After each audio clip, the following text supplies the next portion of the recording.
Alright everybody, welcome back. I hadn't made a Rafale video yet, but I guess it's perfect timing because Gaijin decided to go ahead and buff it. Maybe they saw the memes that were going around about it. I'm going to be taking a look at the Rafale as a whole, but real quick before that, what actually changed with this update? So first of all, the biggest thing is they went ahead and gave it 2 more MICAs as well. So previously it had the correct in-service amount of missiles, which was 6 total. This wouldn't have normally been an issue because it'd be the same amount as the previous Mirage 2005F, while being on a better airframe, but Gaijin had gone ahead and given the Mirage Greek magic pylons. That gave it a maximum of 8 missiles, when normally in French service it would have been 6. So that means in War Thunder, at least in terms of weapons kit, the Rafale was actually a downgrade over the earlier Mirage 2000. With the radar being bugged on launch, well, you can kind of see why it wasn't too hot. Well, now this is the first plane in War Thunder that can use 8 MICA EM missiles. Alternatively, you can bring 6 MICAs and 2 Magic 2s like I'm doing right here, which would be the exact same kit as the earlier Mirage 2000, but on a much better airframe. If you haven't used the MICAs before, these are some very interesting Fox 3s. They are the only ones that are thrust vectoring in the game right now. This means you can use them at much closer ranges, more akin to something like an IR missile, while still maintaining much better range than, say for example, a Sidewinder. They're actually incredible whenever you get into these, sub 10 kilometer engagements like I'm doing right here. You just use your HMD to lock onto them, and realistically at basically any range, as long as you're not like 2 kilometers away from them, the missile is going to be able to pull, whereas something like an AMRAAM will not be able to do so. This pairs very well with the Rafale's ability to pull very hard. Like, see, in this case, for example, I'm going to chaff this guy's missile, pull, lock him with a radar HMD, fire, and immediately go back into the notch. If I trusted the HMD more, I could have sat almost in the notch the entire time. But that is one of the issues that I have, and I'll get onto it here in a little bit. Back to the MICA though for a second. That great agility does come with a trade-off. It's a very light missile, and it bleeds a lot of speed. This is definitely a missile for you if you enjoy rat gameplay, but if you're looking to get, more long-range kills, it's definitely not the way to go. And personally, I wouldn't say the MICA is, the meta missile in ARB by any means. A lot of enemies are going to be dying to AMRAAMs and other longer-range missiles before your missile gets there. And to be quite honest, I don't really find myself using that super close range and agility all that often out of the missiles. You can, of course, pull off some shorter range BVR like I'm doing right here, only around 30 kilometers. Going away from the weapons for a second, this is the first plane in War Thunder that have an AASM radar. I think it's still pretty clearly unfinished at the moment, but it was buffed. It's much better than what it was. And long term, once they get all the kinks worked out, it should be an incredible radar. Another buff Gaijin made is they actually went ahead and increased the countermeasures load of the Rafale as well while they were at it. So previously it had the normal 112 chaff rail that you're used to from the Mirage, but it only had 32 large caliber countermeasures to go with it.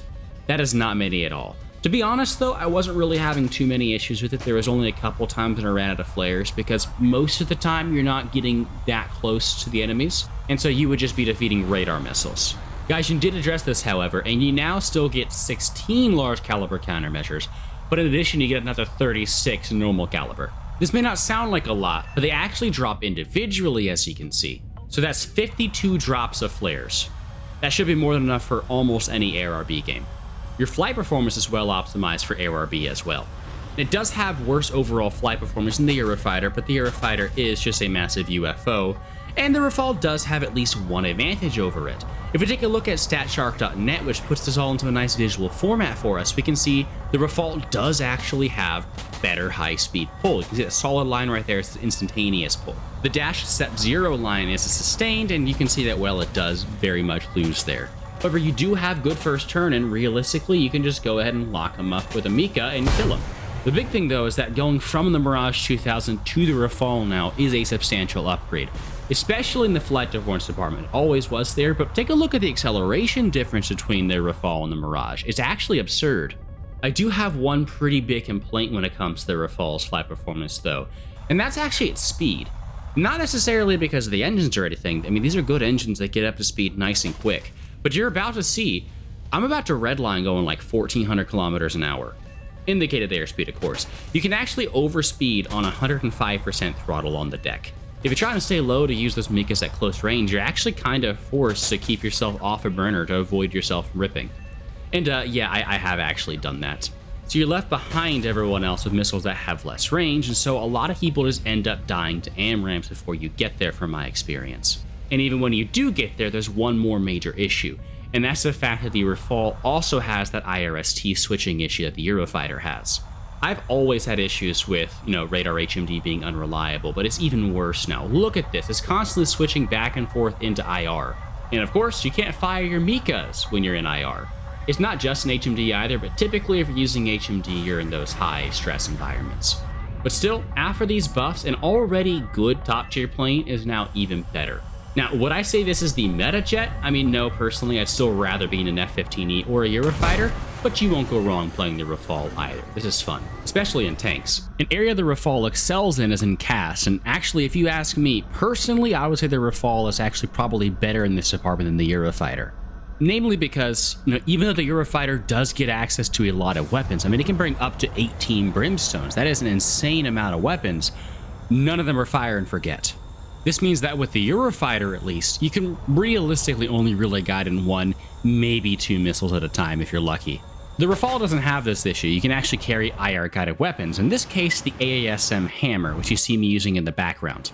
This means that, just like with the Su-34, in theory, if you have 6 targets, you can ripple fire 6 of them off and then just immediately run back to base while your weapons are guiding in.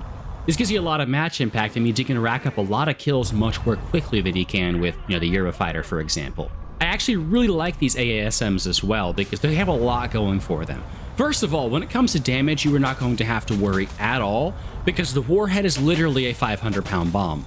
They have a much stronger motor than, say, for example, the PGMs. They get there much quicker, and you may be noticing something interesting in the background. Gaijin actually model released a top attack as well. This is part of the reason why it takes the missile so long to get there, and realistically, the KH-38MT is still going to be the more meta choice, I'd say, just because of how fast it is. But because it does this lofting thing, it actually surprises a lot of SAM players, like this Pantsir that I'm shooting at, for example. Even though it has a very visible white trail, he completely missed this one because it went so far over his head and is coming down near vertically. He's distracted trying to shoot down the one that's about to hit his friendly, and he's not even paying attention to the one that's literally about to impact his face. Speaking of the KH-38MT, the Seeker, at least when it comes to his range and stuff like that, is actually the exact same as the KH-38. 20-kilometer lock range, very narrow field of view to try and avoid it locking onto other targets. This is really good.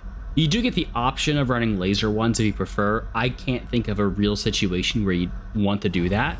And if you want a laser-guided weapon, the center pylon can, of course, bring the Paveway 3 like I'm doing right here.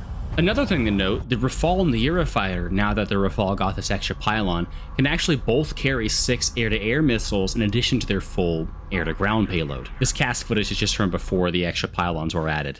In any case, I hope you enjoyed the video. Are you looking forward to playing your newly buffed Rafale? And I'll catch y'all next time, so peace, y'all.